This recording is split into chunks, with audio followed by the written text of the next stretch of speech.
What's up, everybody? Welcome back to the Bengals NFL show. I'm your host, Braden Guthrie, and in just about 24 hours, the Cincinnati Bengals will be taking on the New York Jets. The Jets just beat the Browns last week, lost to the Ravens week 1. They actually came back by 2 possessions within 2 minutes to beat the Browns last week, who the Browns just obviously getting a win over the Steelers on Thursday Night Football.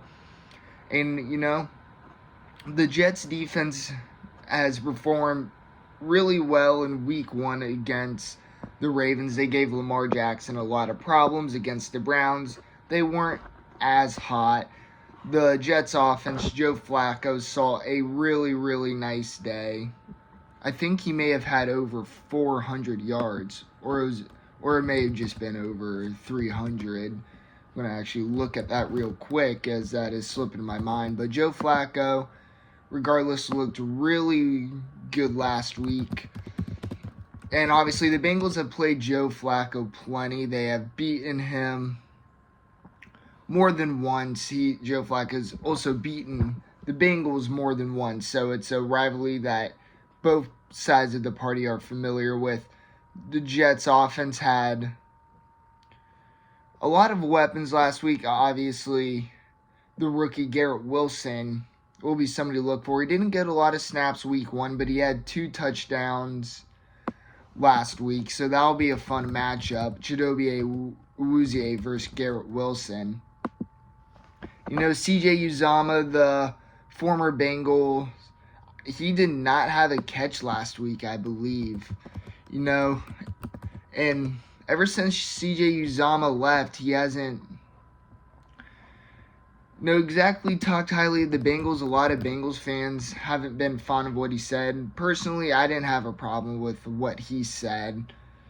I think he's just hyping up the Jets, but regardless, that relationship doesn't seem to be as good as it was, and Uzomah didn't have a catch last week. I don't know if he even had a catch week 1, but he has not been a big threat on that offense. But obviously we know how good CJ Uzomah can be, so that is going to be something the Bengals need to watch out for. And I'm sure CJ will be looking to put up some numbers against his old team.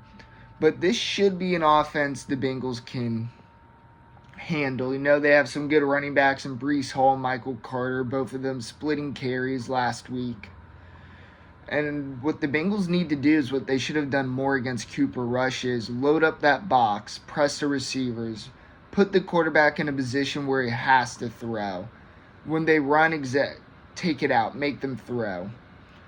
Lou, he is a much better defensive coordinator against better quarterbacks. When he plays backup quarterbacks, he loses creativity. He gives them those dink and dunks, which allows the offenses to drive. Bengals need to take that out.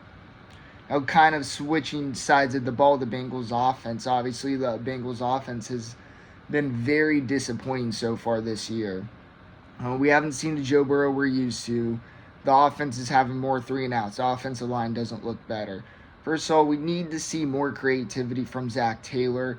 You look at the final drive the Bengals offense had against the Cowboys, which should have been a game-winning drive, turned into a 3-and-out, and Zach Taylor called 3 really lackluster plays. None of the plays were designed to go past the first down mark. Even on 3rd down, Burrow's first read was to check down. And the Cowboys defense was gassed, so I don't know what Zach Taylor was trying to call there.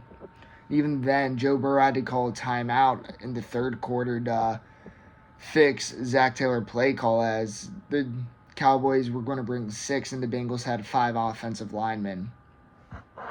So we need to see more creativity from Zach Taylor. We're going to get Jamar Chase versus Sauce Gardner, the Cincy first-round rookie, taken at 4th overall. That'll be a fun matchup. Sauce Gardner has had a really strong week 1, didn't allow a catch.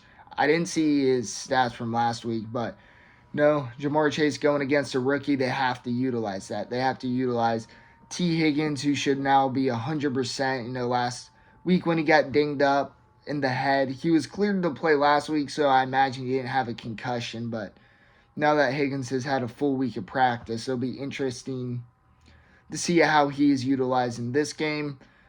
hopefully the Bengals can get Boyd involved. We need to get Hayden Hurst more involved. He's been open up the seams. It's about giving Burrow the protection and the time to make those throws, and Burrow has to read them. Burrow has escaped the pocket a little more than usual, and he doesn't necessarily need to every time. Now, obviously, there have been times where the offensive line has given him no choice, but there seems to be times where Burrow doesn't stay in the pocket when he needs to, isn't moving around, or then bails when doesn't need to. I don't know if he's not trusting the offensive line, not trusting the game plan. Burrow always figures it out. He started to against the Steelers, so I'm not worried. It's just we haven't seen the good old Burrow we're used to, but this is a great week for him to get it figured out going against a good Jets defense, not an elite defense. So hopefully we can see Burrow just kind of gel back into what he was doing last year and start to once again get a true feel for the offense. So everything is in sync. And that brings us to the offensive line. Back-to-back weeks have been disappointing. As I mentioned, Burrow's not always doing them favors, but the offensive line needs to help Burrow because they certainly do him very little favors.